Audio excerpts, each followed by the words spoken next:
Hello friend, welcome back to rapid technical analysis YouTube channel. दोस्तों आज तारीख है 18 अप्रैल 2022 और दोस्तों आज की इस वीडियो में हम तीन ऐसे स्टॉक्स के बारे में बात करने वाले हैं जिनके बारे में काफ़ी सारे मुझे सवाल आते हैं कि सर ये तीन स्टॉक्स हम होल्ड कर रहे हैं तो इसमें हमको क्या करना चाहिए। दोस्तों ये तीनों ही स्टॉक के बारे में बताने से पहले मैं डिस्क्लेमर देता हूँ कि मैं कोई सेबी रजिस्टर्ड एनालिस्ट नहीं हूँ। यहाँ पे जो भी अपना व्यू बता रहा हूँ सिर्फ एजुकेशन पर्पज़ के लिए, यहाँ पे कोई पर्सनल बाइंग सेलिंग की रिकमेंडेशन नहीं है। आप जो भी डिसीजन लो अपना खुद का रिसर्च करे बाद लेना या फिर अपने फाइनेंशियल एडवाइजर से सलाह मशवरा करके आप डिसीजन ले सकते हैं। यहाँ पे कोई पर्सनल बाइंग सेलिंग की रिकमेंडेशन नहीं है और आपके फ़ायदे या नुकसान की जिम्मेदारी मेरी या मेरी चैनल की नहीं रहेगी। दोस्तों इसी के साथ चलिए इस वीडियो को हम स्टार्ट करते हैं। दोस्तों पहले हम निफ्टी के बारे में डिस्कस कर लेते हैं।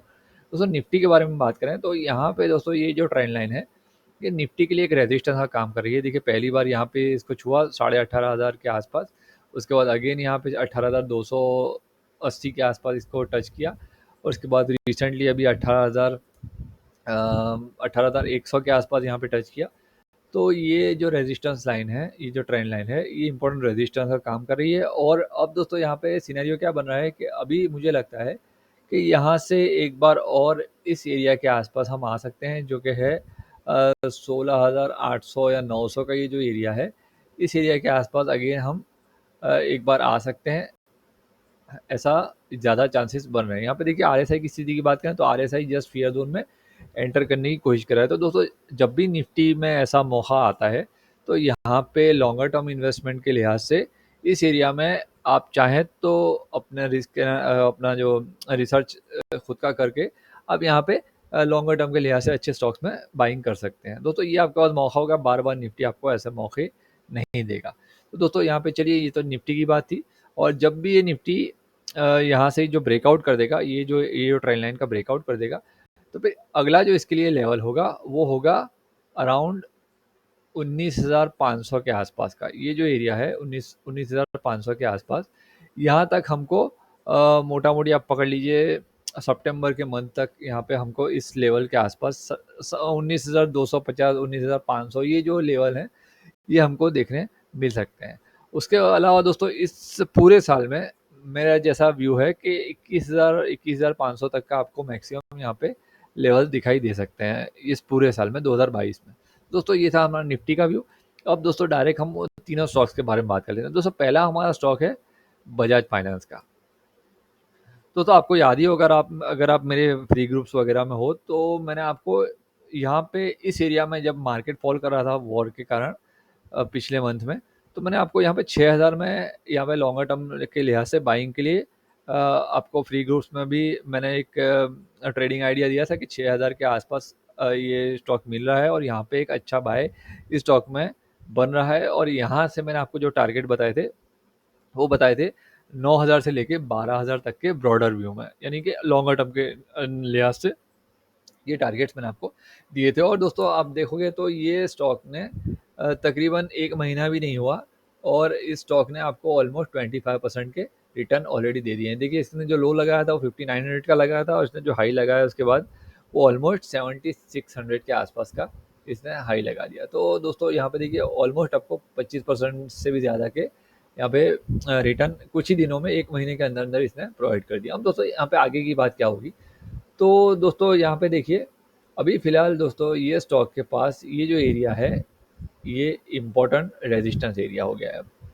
क्यों रेजिस्टेंस एरिया हो गया? क्योंकि ये अब ये ट्रेंड लाइन यहाँ पे एक रेजिस्टेंस का काम कर रही है। अब दोस्तों ये जो फॉल था इसको अगर आप इग्नोर कर देते हैं तो यहाँ पे ये एक ट्राइंगल पैटर्न भी इस तरह से कहीं ना कहीं बन रही है। अब आप बोलोगे कि ये फॉल इग्नोर क्यों करना है, तो दोस्तों देखिए ये वॉर के कारण यहाँ पे एक पैनिक फॉल आया था।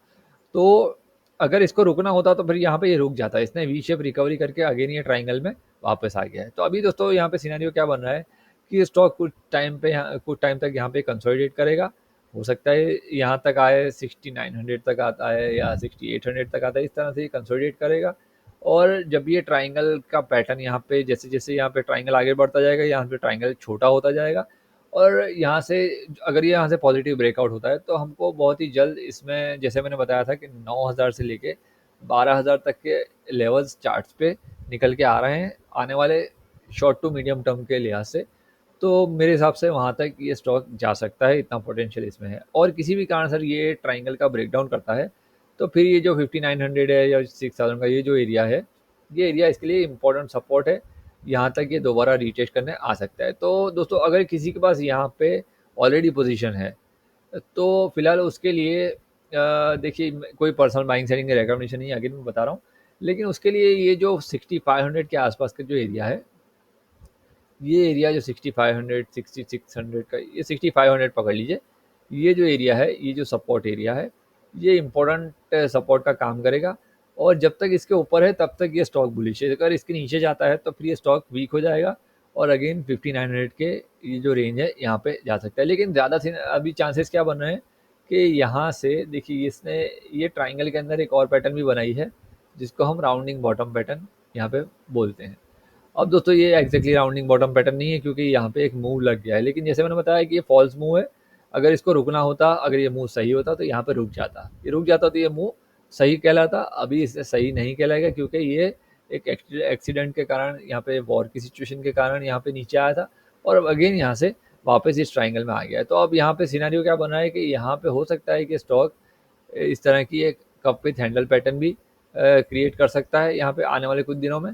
और यहाँ से जब ये ब्रेकआउट करेगा, मैंने जैसे बताया कि 9000 से लेके 12000 तक के ये टारगेट्स ये स्टॉक आने वाले शॉर्ट टू मीडियम टर्म में दिखा सकता है। तो दोस्तों ये था हमारा पहला स्टॉक बजाज फाइनेंस का। दूसरा स्टॉक है हमारा दोस्तों डिक्सन टेक्नोलॉजीज का। दोस्तों ये स्टॉक भी तकरीबन 6000 का हाई लगाने के बाद 6000 6200 के आसपास का यहाँ पे इसने जो हाई लगाया था, एक मिनट दोस्तों मुझे याद नहीं है एग्जैक्टली, लेकिन ये जो हाई लगाया था वो लगाने के बाद एग्जैक्टली देखिए 6200 का, हाँ, 6200 का हाई लगाने के बाद हमने यहाँ पे भी बात की थी, इस एरिया में बात की थी कि यहाँ से ये स्टॉक अब यहाँ से फंसा रहा है इन्वेस्टर्स को। अब यहाँ से इसको कंसोलिडेशन मोड में जाना पड़ेगा और एक शॉर्ट टू मीडियम टर्म के लिए इसमें एक कंसोलिडेशन मोड भी आएगा, टाइम वाइज और प्राइस वाइज हमने वहाँ पे बात की थी और एग्जैक्टली ऐसा ही हुआ है। लेकिन दोस्तों यहाँ पे सिनेरियो थोड़ा अलग है। जैसे कि डीमार्ट में भी हमने बताया था कि भाई इस तरह से होगा, 3900 का टारगेट आएगा, हमारा टारगेट आ गया। लेकिन दोस्तों इसमें थोड़ा ट्विस्ट है कहानी में। देखिए हमारा ऐसा व्यू था कि यहाँ से इस तरह से ट्राइंगल बनेगा और ट्राइंगल इस तरह से यहाँ पे ये कंसोलिडेट करेगा ट्राइंगल के बीच में। लेकिन अभी रिसेंटली क्या हुआ है कि जनवरी 2022 में इसने ये ट्राइंगल बनाते बनाते ही ये जो इम्पोर्टेंट सपोर्ट था जो कि 4800 का था, इसको डिसाइसिवली ब्रेक कर दिया है। अब डिसाइसिवली ब्रेक करने के बाद ये यहाँ पे इसके नीचे सस्टेन कर रहा है। सस्टेन करने के बाद इसने यहाँ पे एक चैनल बनाई है, आप देख रहे हो ना, ये जो चैनल है इस चैनल के बीच में ये यहाँ पे घूम रहा है।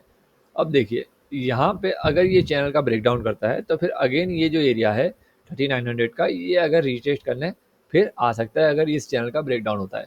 और अगर इसी यहीं से कहीं बाउंस होता है और ये चैनल का ब्रेकआउट करके ये ट्राइंगल में वापस आ जाता है, तो फिर कुछ दिन यहाँ पे कंसोलिडेट कर सकता है और इसके बाद अगर यहाँ से ब्रेकआउट करता है तो ये 6000 तक के अगेन टारगेट दिखा सकता है शॉर्ट टू मीडियम टर्म। जैसे बताया कि एक से 1.5 साल के अंदर ये जो जो व्यू है मोटा मोटी 1-1.5 साल का व्यू है, 6 महीने से लेके 1 साल 1.5 साल तक का व्यू है। यानी कि आप मान लीजिए कि अगले साल मार्च तक के लिए, मार्च या सितंबर तक का व्यू है। तो यहाँ पे दोस्तों देखिए अभी इसका भाव चल रहा है 4300 और यहाँ से अगर ये जो इसी एरिया के आसपास से रिट्रेस यहाँ से रिवर्स करके 6000 के आसपास तक आता है तो आपका ऑलमोस्ट यहाँ पे 30-35% का रिटर्न निकल के आता है।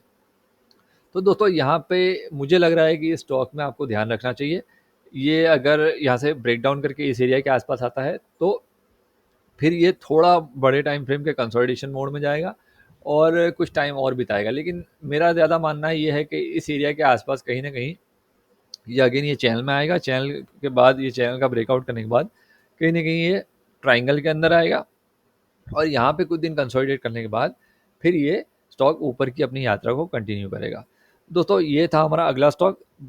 तीसरा और अंतिम स्टॉक है दोस्तों, जिसके बारे में मुझे काफ़ी सारे क्वेश्चन आते हैं, उसका नाम है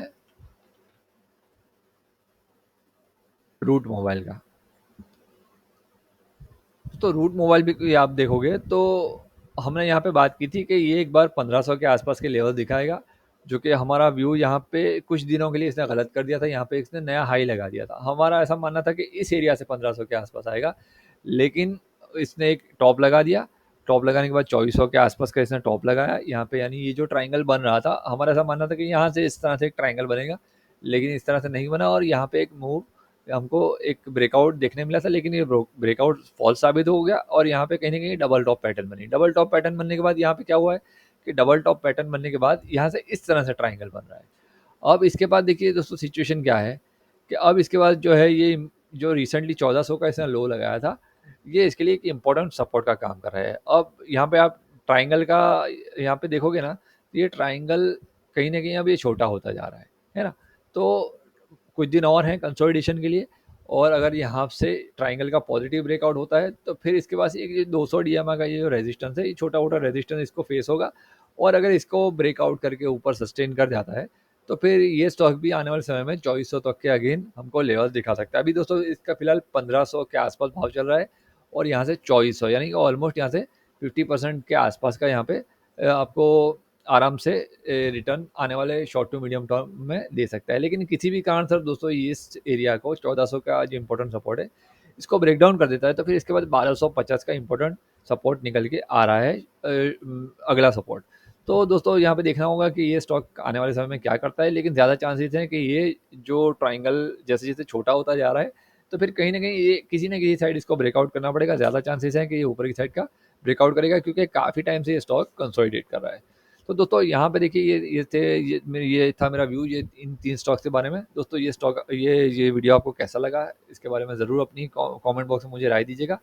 और दोस्तों लाइव मार्केट में इंट्राडे कॉल चाहिए आपको पेपर ट्रेडिंग के लिए, तो आप अपने टेलीग्राम चैनल को ज्वाइन कर सकते हैं। टेलीग्राम चैनल का लिंक मैंने डिस्क्रिप्शन बॉक्स में दे रखा है। दोस्तों मिलता हूँ अगले वीडियो में, तब तक के लिए शुक्रिया।